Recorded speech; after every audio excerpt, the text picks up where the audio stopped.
Okay, so buckle up because today we're diving headfirst into the future. And get this, it's a future powered by AI. You know, it's funny you should say that because it seems like AI is everywhere these days. It really is. But what we're talking about today with this book, Agentware, Yeah. by Alan Wunsche, is a little different. It's not just about the technology itself, but about the people building it and the impact it's going to have on all of us. It's kind of like he's pulling back the curtain on this whole AI thing. Exactly. And let me tell you, Wunsche is the real deal. He's not just some tech analyst sitting in an ivory tower. He's out there building this AI-driven world, and he's woven his firsthand experience into this story that'll make you think twice, well, three times actually, about the role AI is going to play in our lives. You know what really struck me about the book? It's not just a dry technical analysis. Wunsche brings us into the fold through the eyes of his main character, Anna Patel. Right. It's like we're right there with her, experiencing the ups and downs of this AI revolution firsthand. She's at the heart of it all, grappling with the same opportunities, the same dilemmas that we're all going to be facing soon enough. It's like he's saying, hey, this AI thing, this isn't some distant sci-fi fantasy. It's happening now. And here's a glimpse of what it could feel like to be right there on the front lines. Exactly. And you know what else? Remember that whole ChatGPT craze not too long ago? How could I forget? It was like everyone and their grandmother were trying to write the next great American novel. Right. And it wasn't just novels. People were using it for everything. Writing code, composing music, you name it. I even tried to get it to write my grocery list once. It didn't go so well. Well, Wunsche argues that ChatGPT wasn't just a fad, you know? It was like cracking open the door to a whole new era of how we interact with technology. He calls it the dawn of the AI age. So it was more than just a fun toy. It was a sign of things to come. Exactly. Suddenly, AI wasn't this abstract concept hidden away in research labs. It was something you could actually have a conversation with. You could joke with it, argue with it, even get into philosophical debates with it. Wow. And that's what's so different about this agentware that Wunsche talks about, right? It's not just lines of code spitting out answers. These are like digital colleagues, learning our quirks, anticipating our needs, maybe even beating us at our own game. And that's where things start to get really interesting. He takes us inside this company, Market Sphere, where Anna works, and they decided to build Neural Lake. Neural Lake, what is that? Some kind of AI think tank. It's even bigger than that. Think of it like the mothership for all these AI agents. It's a network of AI working together, constantly evolving, learning.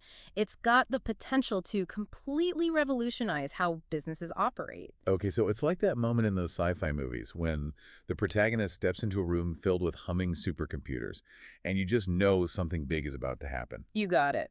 But before we get too caught up in the whiz-bang tech, here's the thing about Wunsche.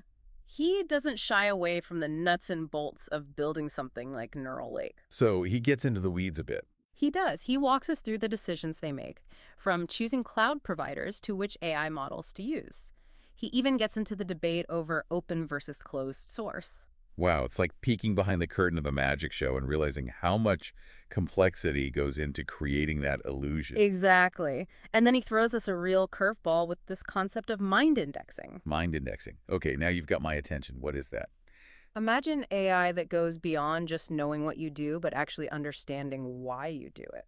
Okay, now that is next level.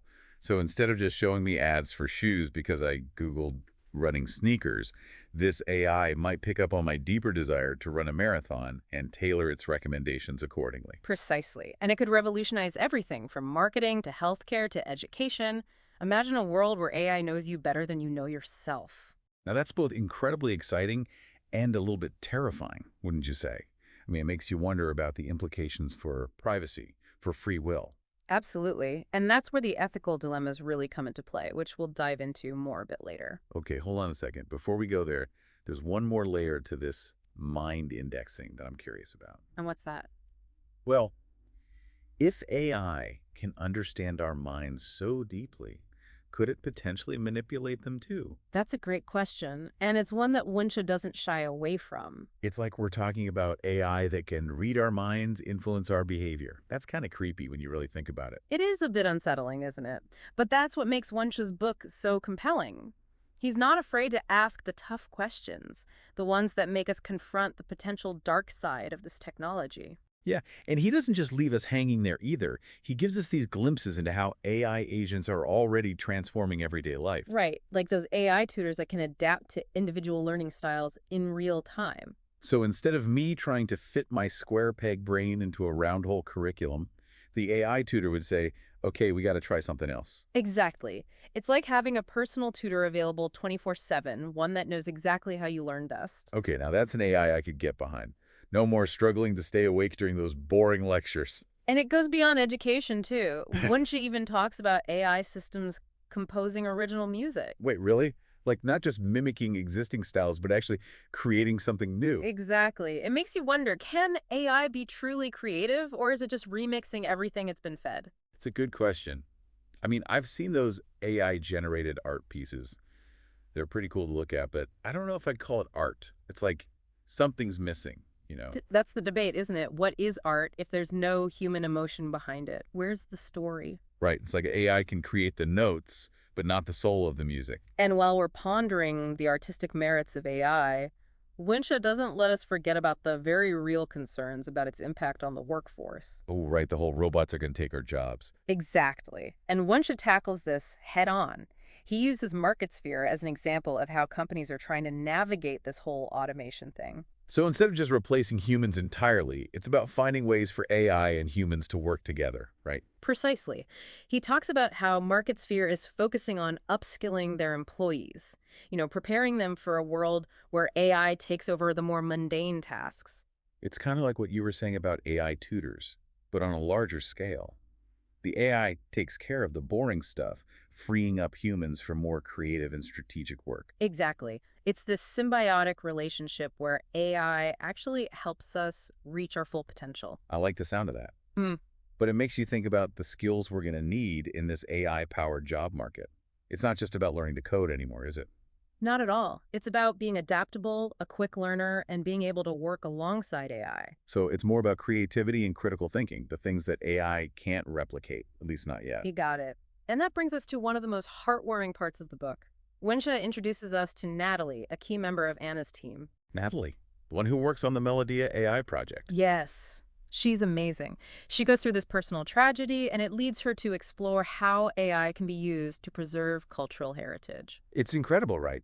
Using AI to save something as beautiful and human as music? It's a perfect example of how AI can be a force for good, going beyond just efficiency and profits. It's like Wunsch's reminding us that even in this high-tech world, it's still all about people, our connections, our shared history. Absolutely. And it's a great segue into the next part of our deep dive because as much as Agentware focuses on the inner workings of this one company, Wunsche zooms out to show us the bigger picture. You mean the global implications of all this? Exactly. He talks about the growing tension between the US and China, with AI at the center of it all. Right, because this isn't just some friendly competition. Yeah. We're talking about a global power shift. And he lays it all out there. The U.S. approach that prioritizes individual rights, free market innovation, versus China's more centralized approach. So it's a clash of values as much as it is a technological race. Precisely. And he doesn't pretend to have all the answers. He simply presents the different perspectives and asks, what do you think? How do we make sure AI benefits everyone, not just a select few? It's like we're standing on the edge of something huge, something that could change everything. It's exciting and a little bit scary at the same time, you know? It really is. But how do we make sure we're steering this thing in the right direction? Well, Wunsch argues that it starts with awareness. We need to be having those tough conversations, demanding transparency from the people developing AI. And this is where he brings us back to MarketSphere, right? Yes. Because they're not just building AI, they're wrestling with these same ethical dilemmas. Exactly. And then, boom, MarketSphere gets hit with this major security breach. Talk about a wake-up call. It was a real turning point in the book. Suddenly, all those ethical concerns become very real. Yeah, it makes you realize that no matter how good your intentions are, things can still go wrong. And when they do with something as powerful as AI, the consequences could be huge. Absolutely. But here's the thing. Wunsch doesn't use this breach to say, see, I told you AI was dangerous. Instead, he uses it as an opportunity for MarketSphere to step up and become a leader in responsible AI development. And that's where their Safe Trust AI framework comes in, right? Exactly. They realize it's not enough to just talk about ethics. They have to build it into the very fabric of their technology. So they're putting their money where their mouth is, so to speak.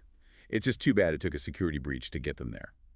But still, it makes you wonder, what if every company developing AI adopted a similar framework? Right. It would definitely change the game. And it highlights this need for industry standards, for everyone to be on the same page when it comes to ethics. Because at the end of the day, this isn't just about individual companies or even individual countries. AI is a global phenomenon. We need global solutions to make sure it's used for good. And that's the challenge Winchell leaves us with. He wants us to remember that the future of AI isn't some predetermined thing. It's a story that's still being written, and we all have a role to play in shaping the narrative. It's an empowering message, don't you think? It's not too late to make a difference. Not at all. And that's what I love about Agentware. It's not just a warning about the dangers of AI or a blind celebration of its potential. It's a call to action. So what's our takeaway for our listeners today? What do we want them to walk away with? I think we want them to walk away with that same sense of informed optimism that Wunsche leaves us with. The future of AI is uncertain, yeah, but it's also full of possibility. And if we approach it with open minds, with a commitment to ethical development, and with a healthy dose of curiosity, then I think we can create a future where AI benefits all of humanity. And on that note, I want to thank you for joining us on this deep dive into Agentware. And to our listeners, we'll catch you next time for another exploration of the ideas shaping our world. Until then, keep learning, keep questioning, and most importantly, keep imagining the future you want to create.